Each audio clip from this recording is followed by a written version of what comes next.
Conversations about culture and Christianity. My name is Eric, and today I'm joined by Rachel. Hey, y'all. And Alex. Hello.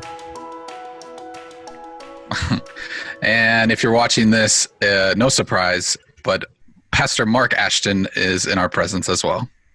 What's up, team? Thanks for joining us. Today, we are going to be talking a little bit about predictions for our culture and for the church and et cetera, in the post-COVID world, what that might look like, and just kind of how those things, like what the changes that are impacting us now and that we're feeling very intensely, might affect the way we operate in the future. Before we dive into that, we have a couple bits of housekeeping. One thing is this is going to be our last episode for a short hiatus. We're going to take a little bit of a break on the podcast just to kind of prepare for new episodes and kind of refresh ourselves a little bit. So make sure to watch on social media, whether that's Instagram, Facebook, or Twitter, and you'll be able to see when new episodes will be available. Also, I think our hearts and minds are on this George Floyd situation that happened in Minneapolis this week, and I think we all felt like it was just we had to mention something about it. And I'd also like to add that we have done some podcasts on race relations and race and reconciliation on this podcast. If you go back to episodes, I believe it's 11 and 12. Those are good resources. Mark, I know you've already also done, recently you did a Facebook Live with Josh Doltzler. Do you have anything you'd like to add to that? Yeah, it was interesting. In the wake of the incident that happened in Georgia, a number of pastors got together across the city. There was probably 40 of us from many of the churches, all different denominations and different races that got together to listen to the Black community, to be able to hear from a variety of different perspectives and to pray together related to this. And out of that was birthed an opportunity to have Josh Doltzler. And Josh is a biracial leader in North Omaha who really specializes in reaching people of all different ethnicities, come in and do a Facebook Live along with me. That was a helpful moment. But I think one of the things that's true that we discussed during that Facebook Live is that when episodes like this happen, it matters how you speak.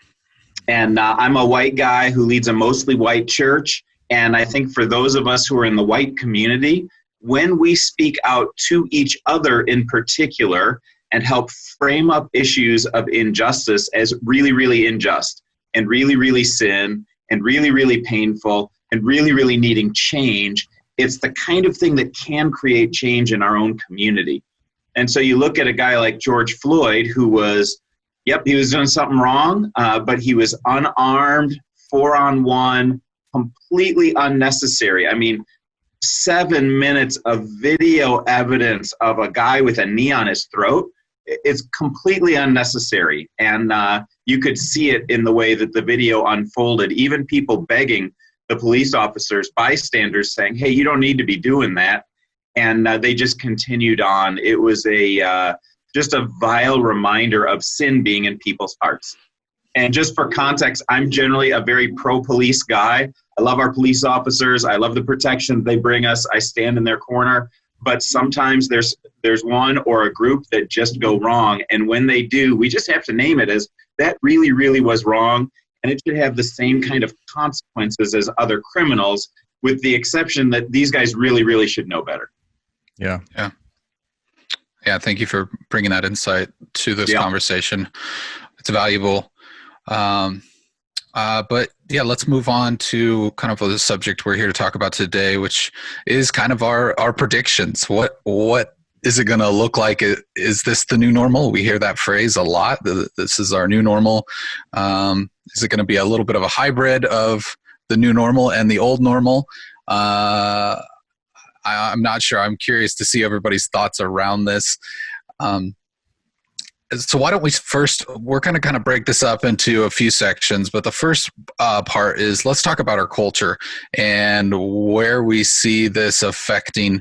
I think it kind of goes across the board, whether it's the workplace whether it's entertainment and just social gatherings in general, what that might look like. And I'll let you guys play rock, paper, scissors. Who wants to take it away? But if someone wants to jump in and start rolling with some predictions or thoughts on this, go for it. Is everybody looking at Mark right now? I have a feeling that's where it's going. Yeah. Okay.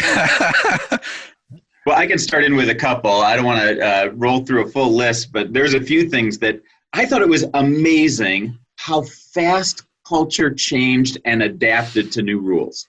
So when they put in shelter in place, or we prefer you stay at home, depending on what state you live in, it was unbelievable how people who were not techies learned Zoom in a day. Mm-hmm. And they were able to get stuff figured out, get over that learning curve. It was amazing how fast people figured out the technology to be working from home, to do education online.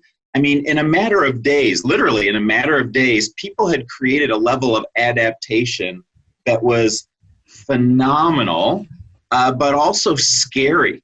When I thought about how fast a culture changes around a warning that comes from the government around a real threat, it actually made me think back to Nazi Germany. And sometimes I ask the question, how is it that the entire culture was changed to fit the Nazi mentality? Well, the sociological change that we experienced in a matter of days here was kind of an insight to, man, when you get government and media working together with a major warning towards the people, it can change behavior dramatically in a number of days. Mm.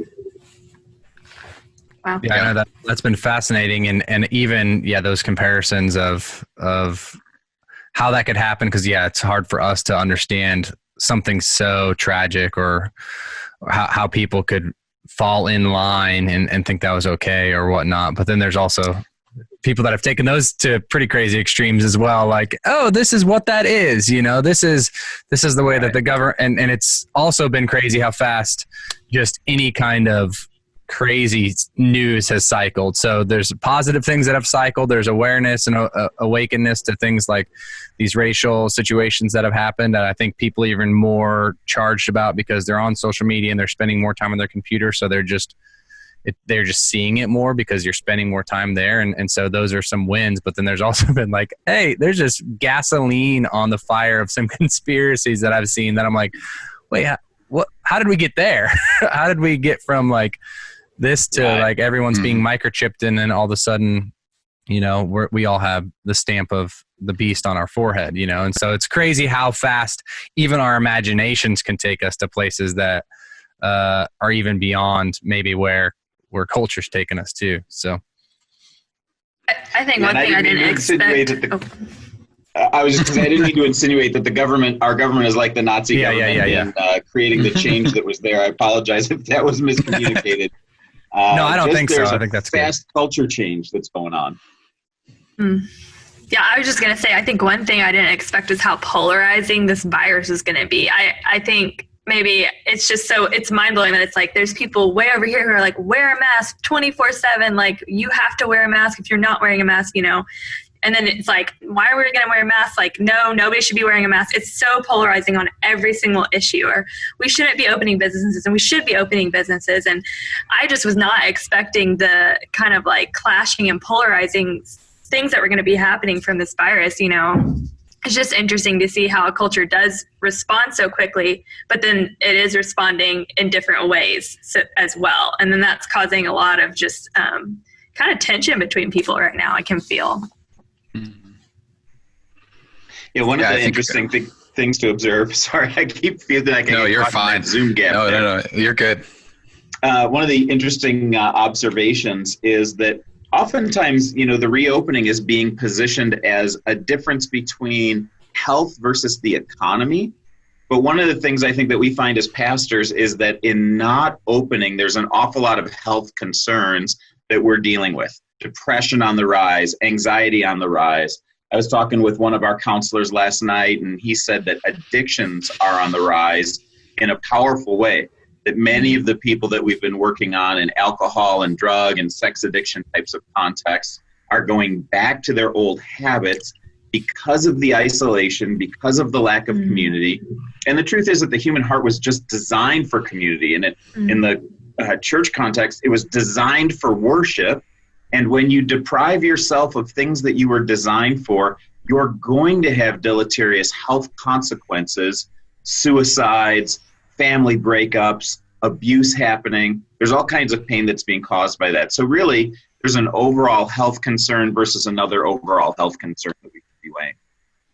Mm-hmm. That's good. I was talking to a guy last night, from the church, the same kind of situation, that he's had some sin struggles in his life, and he has worked really hard over the last couple of years to fight through those, and to be in community has been a huge part of that as he's fought through those and being surrounded by that. And he's just like pouring out to me, man, I am struggling. And I know that it's wrong. Like, I know what God's word says about it, but when you're lonely and you're isolated and you have this drive that God's given us for intimacy, and you can't have it. And that was being filled in other ways, at least through community and through the church. And then you don't have it, and you're isolated and you're on your own thoughts, and you can't process it in the same ways that you once could, that it drives you towards, insanity or towards that temptation even more, because how much community is part of those roadblocks that we put into place for accountability and all that. And it's more difficult to do, in this kind of world. So. Mm-hmm. And I think everyone's feeling it, like not just certain people. Like, I've had days over these past couple of months where I just feel hopeless. Like, you just feel a lack of just like being able to go do the things that you're used to doing, or normally being able to do. Every aspect of your life kind of feels controlled right now, and it kind of it gets to you. And so I think everybody's starting to feel that kind of just oppression, almost, of like, oh my gosh, I can't go do the things that I'm used to, and I'm having to change my life around, and there's so many different things happening, and I don't know what's going to happen. And it really does just get into your head, and especially when you're at home and you are thinking about it all the time and you don't have anything to distract you. It's hard for sure. And I think, we talked a little bit even about some of the effects that it is having on people last week as well. So why don't we jump into some of these predictions that we have here? I think that a lot of the predictions are going to be based off what we're experiencing now, and then maybe what that trajectory looks like. Mark, what are some that you're seeing that even whether it's just a gut reaction or, if you've researched it a little bit, what are you kind of seeing that these are trends that are going to stick around? Well, there's a lot of things that are going to stick around. And I think some of it are things that we saw in a small way that are now just happening in a big way that people will get used to and they'll continue doing. So you look at something like Amazon. Well, that was strong before. Now it's like a flood. It's like a torrent of the way that people shop. Or curbside pickup was available in the shopping arena. Now everybody's doing curbside pickup. But I think there's some social factors that are even bigger than that. And I think a distrust of travel and globalization is going to be a shift in people's mentality. I think that for a couple of decades, we have been moving towards being more of a global village where there is an increasing trust of everybody around the world. I think now there's a decreasing trust. And if you take the example of China, our economy was kind of on the rocks with China before this started. Well, now there's going to be distrust of viruses crossing borders, but also over-dependence on China for things like masks and personal protective equipment and medication. Those things are primarily produced in China because it can get done cheaper than here in the United States. But this has been a wake-up call to United States companies and even United States government saying, hey, in an emergency situation, do we really want to be dependent on open lines with another country to be able to get enough medication for our people, or should we be producing those things locally? And I think because of some of those very real concerns, there will be a rise in nationalism and national independence and a decrease in the global community. And I know people are even willing to travel a lot less globally now. I think that's going to be sticky. Not perfectly sticky, but I think that less people overall will want to do business travel. That'll affect airlines. It's going to affect businesses. Some businesses are saying, hey, we're conducting business pretty well via Zoom. I wonder why we used to travel around the country and around the world to have all these meetings in person before, because it's working pretty effectively with what we're doing here as we're distanced from each other. Yeah. I think you start seeing companies with their work at home policies changing. I know companies like Square and Twitter. I mean, Twitter all just pretty much said, this is indefinite for us. You're going to work from home forever now. And you're starting to see the trickle down effects from those communities where these big businesses were. And, simple things that you don't think about, like dry cleaning, like those industries are starting, to fail. I mean, everybody's wearing gym shorts to their business meetings. So the dry cleaning bill is definitely, tapered off a bit. So it's just stuff like that we're going to continue to see that when someone like a CEO of a big company like Twitter says, hey, our employees are going to work from home, that's going to, not only is that going to influence other companies to do the same, but that's just like warning shots to these small businesses who were practically funded by, the lunch rush from that, or things like that. Yeah, I know that same thing kind of happened at Peter Kiewit. I've got a brother-in-law that works there and a guy in my journey group. And so they're like, hey, we're just going to work from home, until at least September, because they had some construction that they were planning on doing anyway. And they're like, well, while everybody's out, we're just moving that timeline ahead and we're just going to do all this while people are out. And so they're working, indefinitely, or I think till September, October or whatnot, which is a long stretch over the summer. And some people I think are excited about that. I think there was an excitement for my brother-in-law and the other guy for a while. And then there's like this exhaustion that happens.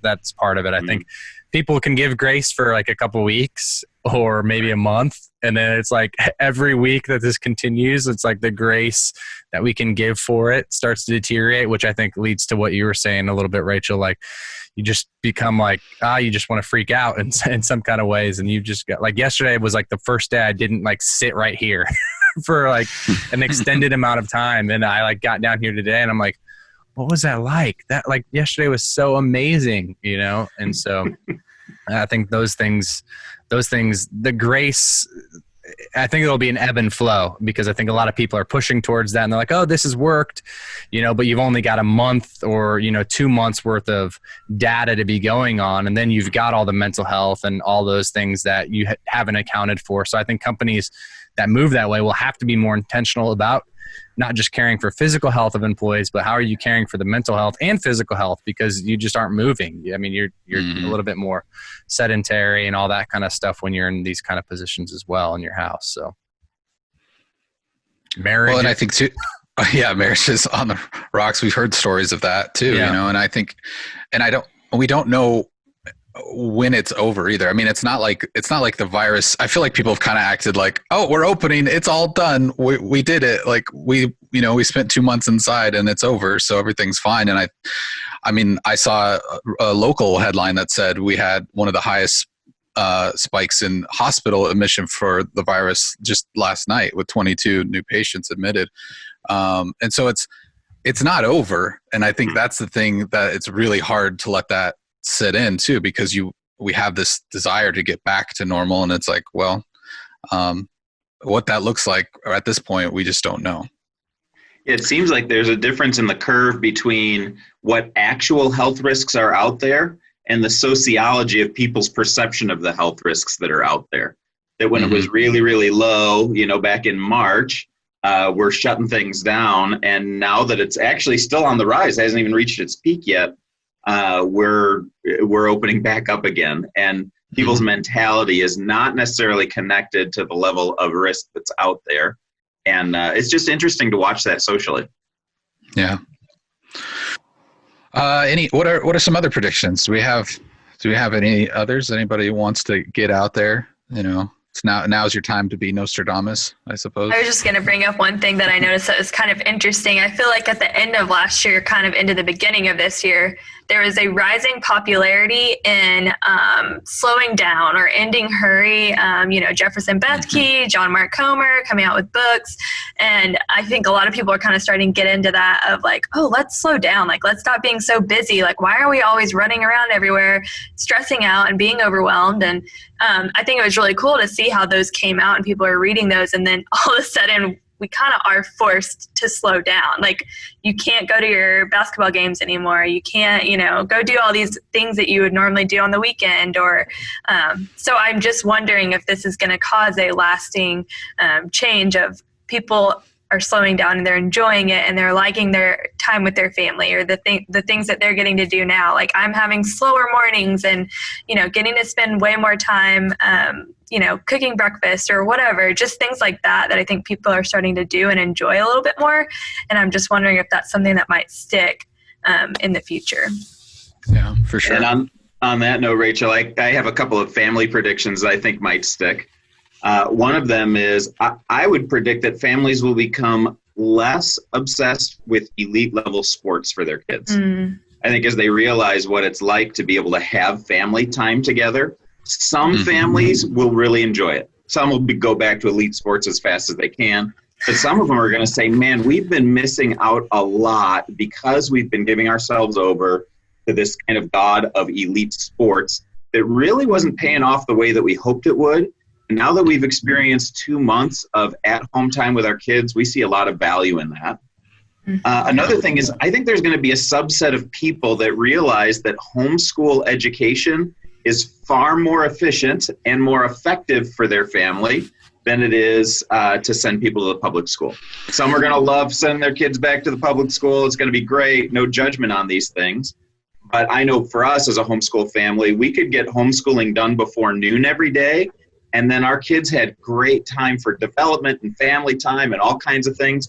I think there's going to be some parents who discover that, love it, and we'll see a surge in homeschooling in the fall. Not all, but there's going to be, I think, a larger subset that will say, you know what, this is actually something that's really good for us as a family, for our kids' education, and for the freedom we're able to experience of not being tied to another system that we have to be connected to. And so I actually was. Do it. Sorry. Well, I was actually homeschooled when I was a kid, and I remember having days that ended at 12, and then we got to go outside and play or learn something, like cooking or helping my dad with the car or something like that, and that was just so cool. So I love that this has given other families an opportunity to experience what that kind of looks like, even if they choose not to do that. It's just kind of a cool experience for people to get to try out. Yeah. I think another thing that we're seeing too is just the fact that I think you mentioned it earlier, Mark, how this happened so fast. We all adjusted so fast. And I think we kind of built a resilience right away to like what we're capable of.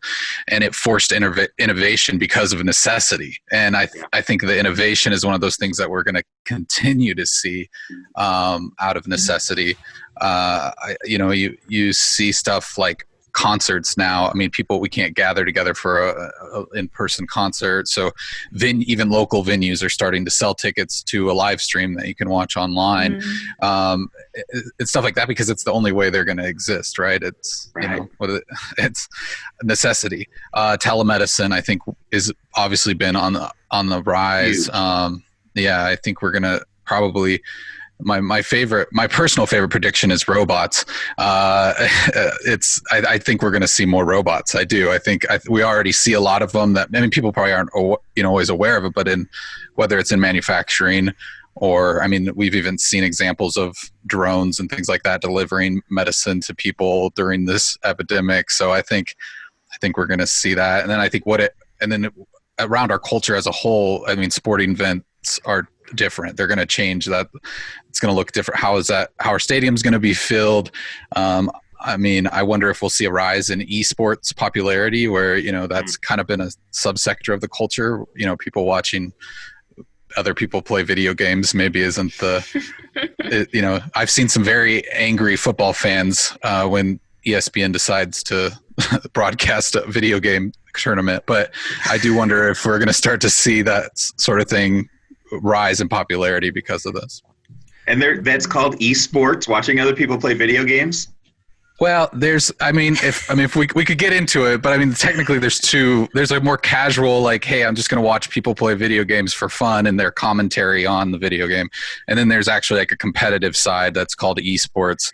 And there's, numerous amounts of games out there, but it's a big deal. And I mean, there's millions and millions of dollars in it, and high production quality. And yeah, I mean, it's a very serious, you just see different things. You see brands sponsoring their hoodies or their glasses or their wristbands for carpal tunnel, but it's a different, a little bit different, but it's still kind of the same idea, right?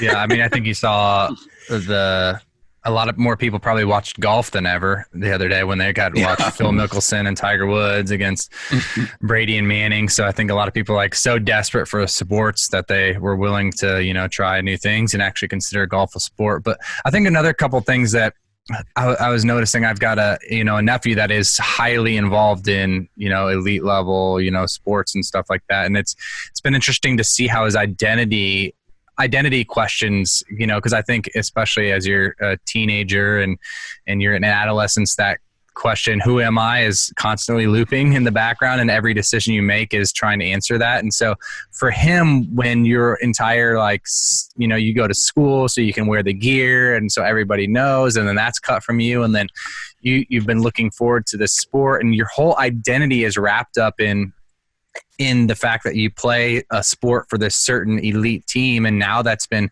cut from you. It leaves you wondering, a little bit about who you are and what your identity is, and does it matter more than things? And so, and how you answer those questions, how you answer a lot of questions are going to determine the outcome. I think even for, takeout food, I used to see my neighbors a lot more, and now literally every night I see a different car pull into their driveway and, drop something off, across from them. And part of that is you can lean into that technology, which is a win, but also it's leaning you away from relationships. And so I think people will have to make those decisions based on all of the things and doing it over, a vast amount of time. That how are those shaping our identity and our relationships? This is cool now, but how in turn is it going to be affecting my life in the long run? And so it's going to be amazing to see what happens with this generation, and not even just this generation, but people like you said, Mark, that jumped on Zoom. They would have never considered. They were probably anti-Zoom or FaceTime and all those kind of things, and now they've seen the wins of this. Older generations, I think, appreciating technology more, that want to blame every problem in the world on technology. So it's just interesting how people respond, but I think ultimately how their identities will be shaped by a lot of these things and how they pursue them. Yeah. Are there any other predictions in culture before we move on to our next section of predictions? A couple of fun things are, I think we're expecting a baby boom in December, January. Hopefully we see a lot of babies coming around. I love babies. I think gardens will be more beautiful this year than they have been in past years, because people aren't taking vacations. They're spending less money on some of the external stuff they were. And I honestly see even just my own neighbors out a lot more doing stuff to make their yards look beautiful. And, that's a fun thing on the side. Yeah. More time to pull those weeds, and they annoy you even more. So. Yeah. You got to stare at them more because you're at home. Rachel, do you have anything else? Is that it? Okay. All right, cool. Let's move on then to some predictions for the church and kind of where we see that heading. I mean, we're experiencing a lot of those ourselves, and the way I feel like, I'm sure you can speak to this more, Mark, but I think our teams have all just really shown the ability to be flexible and innovate and move on the fly. There's a quote that has been going around a lot during all this from William Shakespeare that it just says past is prologue. And it's kind of this, when you're telling a story, the past kind of sets up, the future. And I think that's what we're experiencing, that prologue right now. What are some points that are, I guess, some maybe predictions or thoughts that you have on that, Mark? Well, it's been interesting to see, the internet has brought about massive changes in our culture. And some of the things that we are seeing walking into this crisis, again, have been accelerated, a lot like shopping and other things have been accelerated. At Christ Community, it's not new for us to be doing, for example, a podcast, or we've been doing online ministry for 9 years. But all of a sudden, when you thrust everything to online, it makes some things really, really obvious and clear. But because the internet has been changing the way that people gather information, it changes the way people value church as well. I remember when Sky Jatani came a couple of years ago, and he said that the change of the internet is a lot like the change of the printing press was 700 years ago. And when you see the change of the printing press, all of a sudden in church, people begin to value education, the ability to read, the ability to self-feed, and the teaching of the word get elevated. Well, in the internet culture, all of a sudden, anybody can hear any preacher they want from anywhere. And great preachers, and preachers who may have a flavor you like better. You know, maybe you like Stephen Furtick or T.D. Jakes, and your local pastor, you go, well, he's just kind of mediocre compared to that. And so people can have a lot of their preferences fulfilled in whatever time frame they want to, and it makes you re-ask fresh questions. What is church all about? And even the fact of saying we can't gather together for worship for a time, wow, that makes you ask the question, what is the church in general? Because even the word church, ecclesia, in the Greek means the assembly. It means gathering of people. And yet, can we accomplish the purposes of Jesus? Can we be on mission with him? Can we grow in our faith? Can we do all those things without that traditional gathering at a building that we're used to? You better believe we can. And we've proved that that's a possibility. So it makes you ask all kinds of interesting questions about what is the gathering for and what is the definition of what church means. We've said for years it's not a building. Now we've experienced it for a couple of months. Yeah, I think that's good. I think one of my hopes, especially being in student ministry, you know, for a decade is, and I'm sure this is the same for you, Rachel, working with kids ministry, is that we always say that the parents are the primary disciplers of their kids. You know, they're the primary spiritual influence of the kids. And even before we couldn't gather, you know, the time spent when family versus the time, even if you spent every time you could that your church was open, Sundays, you know, Awanas, all of those things, the time is just unsurmountably unequal. And so I think for families, either some are, you know, letting that go by the wayside and they'll see the benefits or not the benefits. They'll have the ripples from that aren't so good of just the spiritual disciplines in their kids' lives and encountering God's word, memorizing scripture, you know, knowing even the cheesy little songs that you might think the kids sing that are annoying. But then I think parents are having to lean in more to what it looks like to disciple their kids. And you're not just dropping them off, you know, at a Sunday school. Like for our family, our kids on a Sunday morning, we've got kids content. We've got to view that with them a little bit later. And now we're able to process what the lesson actually was, you know, from them in just a different way than having like a takeout, you know, even though we got like stuff from the, you know, from the church as we were there, that was like, hey, here's the Bible verse we talked about, actually viewing it with my kid and hearing, you know, Bryant or Milo or whoever it is, Rachel on there and then like watching it and laughing with them. All of those things, you know, have been a gift, I think, to my family for how I can practically use these things to disciple my kids, you know, better. Though we're craving our kids getting back in community because it's the ecclesia part, that community with other peers and things like that they're really missing. It's been a gift to us as parents to disciple and really and we've done a good job. You know, we weren't like struggling terribly before, but it's even taken us to another level of being able to do that together. And so that's been fun. Yeah, that's so cool. Yeah, that's hard for kids ministry. It's like your initial response is like, oh no, like we want to see the kids, like we want them to be here. We want to be able to see their faces, but like we know that God is like working and moving in kids ministry right now because he is like making this possible for parents to experience discipleship with their kids. And like some parents have never even experienced what that looks like in a family. Like they might not have come out of a family that was either a Christian home or discipled their kids. And now they're getting to experience that with their own kids. And I think it's just a huge, huge impact on these families that God's making. And it's just really cool to see parents kind of stepping in and getting to enjoy that. And we hear so many comments from parents about enjoying the videos, you know, more than the kids or whatever. It's just really fun to see that they're really enjoying the content that we're able to give them, that they can teach their kids, and just even feel that weight of like, I'm responsible to disciple these kids, and these are my kids that I want to help them grow in their relationship with Christ. And it's been really cool. Yeah. It's super fun. I also think that it's been a time for people to analyze or ask the question, how am I doing with that? So parents would ask that question about how am I discipling my kids. Other people could say, am I able to teach myself from God's word without having the community around me to spoon feed me? Am I on mission with God? Was I ever on mission with God? Even if I don't have the church and the rails that the church has created for me to be able to run on, can I love my neighbor? Can I share the good news? Can I care for people who are hurting without having the church structure around me? And I think some people are thriving in that, and some people are going, "Ooh, I got some growth that needs to happen." And it's been a good time to help people catch a picture of where they're at personally in their spiritual faith as an individual without the help of the structure around them. Mm-hmm.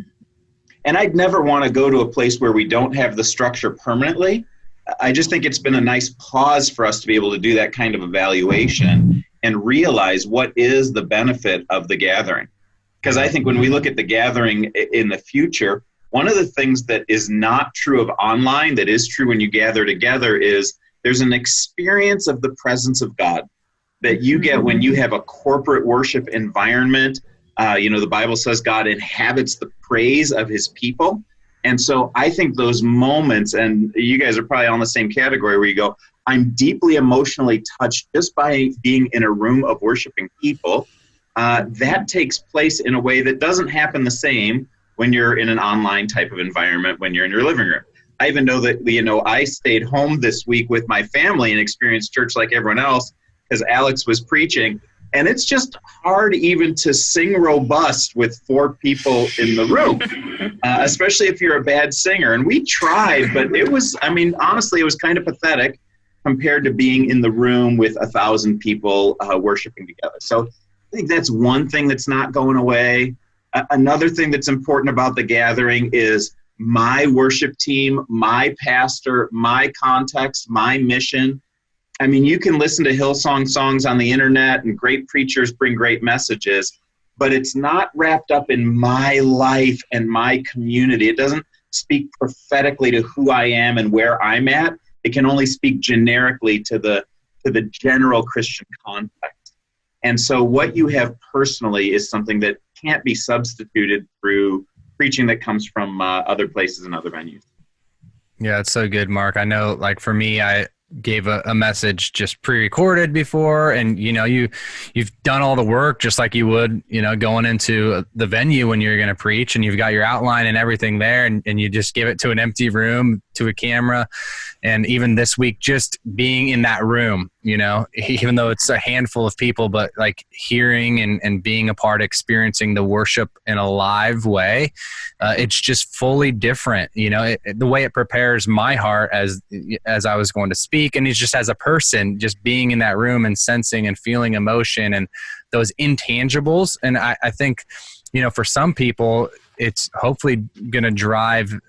Sometimes you don't know what you got till it's gone, and we all know that. And so I think there's a lot of people that were making maybe their arrival to church or showing up every so often. We know people were coming less often and less often just to the gathered, time and place. And so I think there's people that are really starting to crave man, that was optional and I chose not to a lot of times. And man, I really miss it. And I wish I would have not done that. I wish I would have, and so hopefully there's a reversal in some people of man, I really, really do miss this. And this is a can't miss opportunity, not because of all of just a message or not just because of singing, but because of all of those things together in corporate ecclesia that I can't be duplicated in any other way.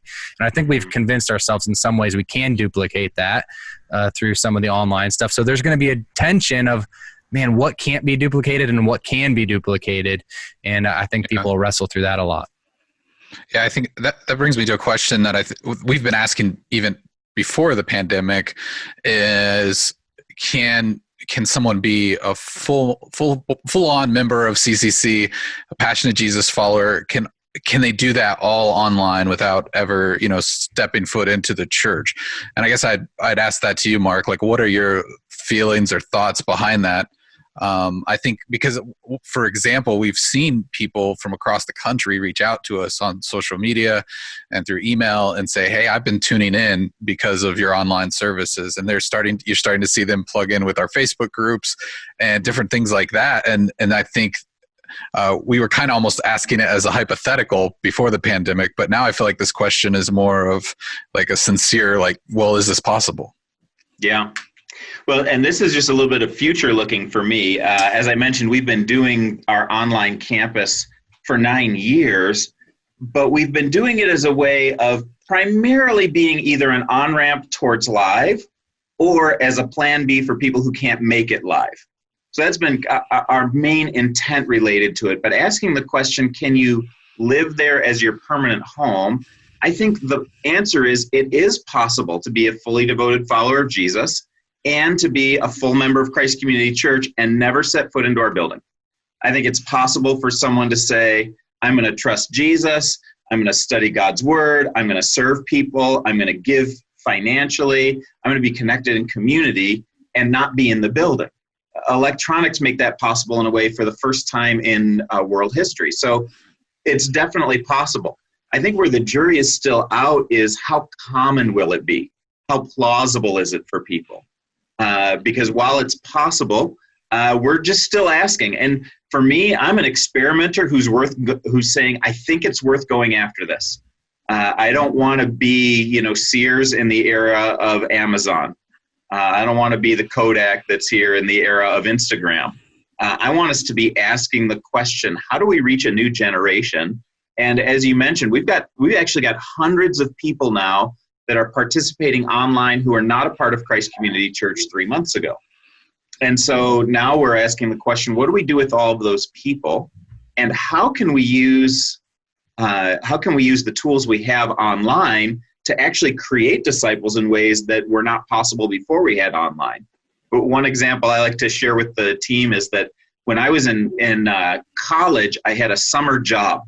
And at that job, I was putting together diesel parts on an assembly line, and it was as boring as could be. So I had a box of cassette tapes. Half were by John MacArthur, half were by Bill Hybels. And I would put those in while I was on the assembly line and listen all day long. And I just put them on repeat during that time. And I grew so much from these great Bible teachers through the cassette tapes. And so now we're saying, okay, what could we do to put pieces online, programs, Bible 101, what's going to happen in the end times? How do men and women do ministry together? How can I handle my finances? So that when people are ready to grow in those areas, boom, they can download 5, 6, 8 sessions of those, and it'll be like their university education that works while they're on an assembly line or riding their bike or driving in their car or other contexts like that. It's just a way to feed content through the internet that's very efficient in a way that it wasn't in the past and can be totally free. Yeah. Well, I think for me personally, it's just exciting because I think it's one of those things where no matter what size of a church you are, it's a tool that you can leverage to a certain extent. And yet there's always some sort of trepidation because of whatever reason. I mean, we can make up excuses for whatever, but to, just kind of be a part of this as we're moving forward, it's just exciting to see what the potential holds. I think the next question I have is kind of for you and Alex as pastors and delivering messages on Sunday. And we've already talked about the stiff competition out there on the internet. Do you feel that pressure when you're preparing your sermon? Like, I got to do better than I did last week, or I got to, make this more interesting than Stephen Furtick or any of the others you might have mentioned? I'll say for me, this is more of a confession than it is anything I'm bragging about, but the answer is yes. I mean, I feel the pressure to be great in my messages every single week. And when I think about, quote, the competition, I don't think about the guy down the street. I really think about the guy down the street as my partner in ministry to reach Omaha. When I think of the competition, I know that people are far more likely to be listening to the world's best communicators who pastors usually are in the category of world's best communicators because we get more reps than anybody else to do that. And the best of the pastors tend to be some of the world's best communicators. And those are the people that I know I'm being compared to on a Sunday morning. And in my humanness, there's pressure in that. There's a sense of, I want to be great. Then there's the gospel side, the good side that's in me that hopefully Jesus is recreating, is that, man, this is the best message ever, and I want to give my best effort possible so that people can connect with the God of the universe, and that this is worth my very best effort every single time. So I got some good and some bad mixed in my motivations, but I do feel that pressure to make it great. Yeah, I would just echo that. I mean, even for me, like Mark is our main communicator. He's our lead pastor. And so for me, there's like a pressure of like, okay, Mark's not here. Hopefully everyone doesn't feel like we got JV week, and I mean, I joke around with people about that sometimes, but there is that, pressure of, and I think a good, a proper pressure that helps me make sure I'm, touching base with the Holy Spirit, and that I'm putting in the work to make sure that I'm communicating the best news ever in, a concise, the best way that I can, because there is a tension that should be held there, that I should do this with excellence because, there's a lot riding on it. But yeah, there's that pressure of, kind of being the second communicator, to make sure that people don't feel like, okay, they didn't, get second best, this week, that they didn't get leftovers, or that, they come back next week and it still flows with a series and it does all those things. And then there's the other, side, especially when you're communicating. I think you can assume, or you can fool yourself into that everybody's paying attention when they're in the room, even though it's not happening. But when you have no clue, you get no facial expressions, you're looking at a camera and you're just like, you hear no amens, and like I have the worst resting face ever. I've talked about that before, but I think a camera has even a worse resting face than me because it's not breathing. And so, so that, is a difficult part too. And how do you reframe and how do you grow in those areas is all a struggle, I think, for me. But it also puts in perspective, I think, I'm not the hero. God's word is the hero. And if he's not speaking to people, I can fool myself into thinking I can have the best, most eloquent message. But if the Spirit's not moving and God's word isn't front and center and it's just a bunch of my gibberish, then that's not going to change anyone's heart anyways. And so it makes me focus more on, the text versus just my cool phrase or whatnot. So, yeah, that's good. I would say the opposite is true also. Is there are times you walk out and you go, oh, I totally flubbed that deal. And then people get back with you about how powerfully God was at work. And you go, oh, it was in spite of me, not because of me. Amen. And it just reminds you, you can get negative messages from Satan if you deliver a great message. I'm the best guy in the world, man. I'm a great preacher. You can get negative messages on a bad message. I'm pathetic. I'm a worm. I should just hang this thing up and never do it anymore. But God is the one who acts according to his purposes to accomplish his plans in people's lives, sometimes in spite of us. Yeah, it's good. It's good. Any final predictions for the church before we start to wrap things up here? Anything we missed? Yeah, I think there's one big thing that's worth noting, and I noted this in a sermon a couple of weeks ago, but I think it bears repeating, is that we've seen a decline in attendance in millennials over the years. And what we found at Christ Community is it's not just less people attending, but it's more people attending less often. And we begin asking the questions, hard questions, like how do you disciple people who are attending less often? That's been one of the things I've been beating my head over for the last couple of years, because I genuinely want people to grow in their faith, but having them not in the building, how do you do that? I think we're starting to answer some of those questions at this time. And I also think that God is preparing the next generation for a new wave of his Spirit. Because one of the things we see happening in culture, whether we're talking about during the Enlightenment days, when people began to say we're trusting in science and modernism to explain everything, and there's going to be pretty soon no more need for God. Well, on the backside of the Enlightenment, you had the First Great Awakening. And then you had on the backside of, Marx and Darwin, you have the coming of the great missions movement in the late 1800s. And I just feel like we're experiencing one of those moments where We're feeling the tipping coming this way, but it's like an undertow sucking the water out, waiting for the tide to come in. And I think we should live in anticipation of God's Spirit doing something powerful in this generation. And I think that this movement with COVID is a piece of God's work preparing us for something great.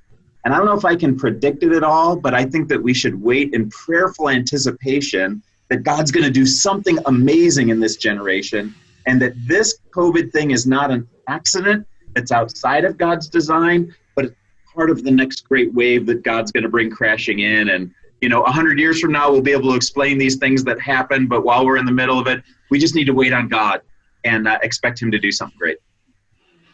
Yeah, that's good. I guess one final question would be, there's a lot of people who are just, I think we touched base on a little bit earlier, but there are people who are just desperate to get back to gathering together, to having that camaraderie, that community.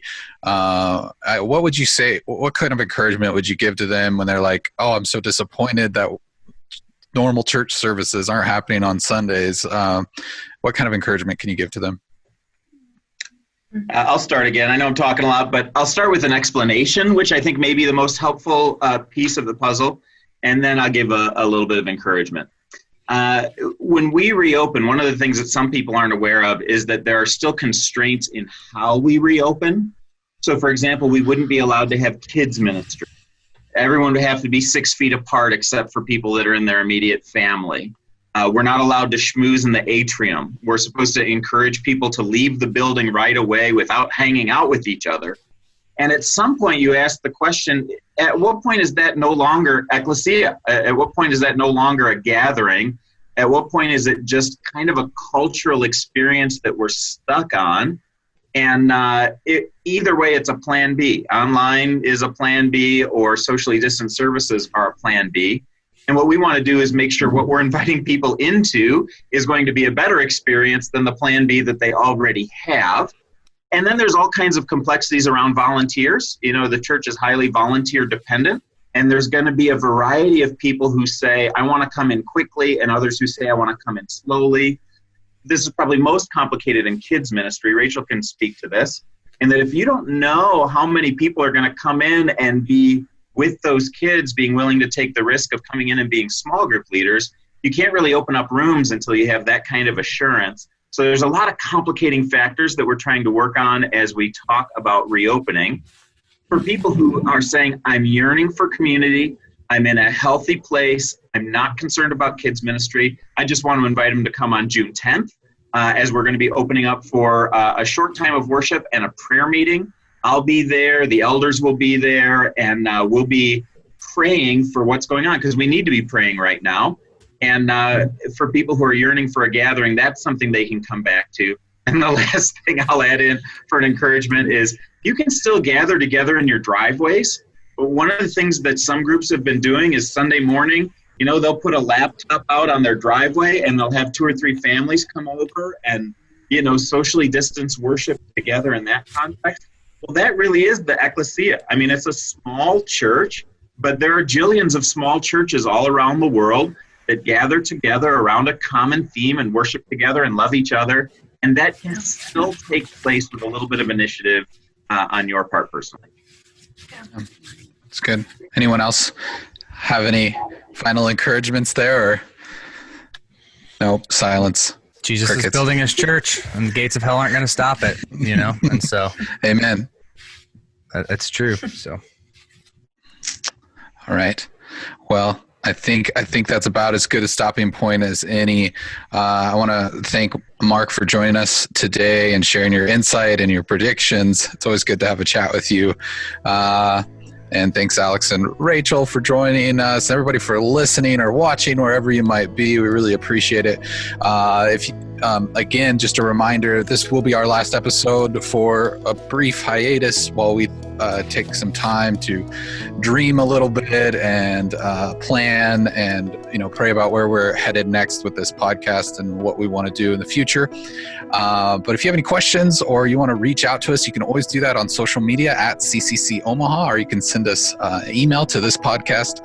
That email address is podcast@cccomaha.org. But until next time, we'll talk to you all then.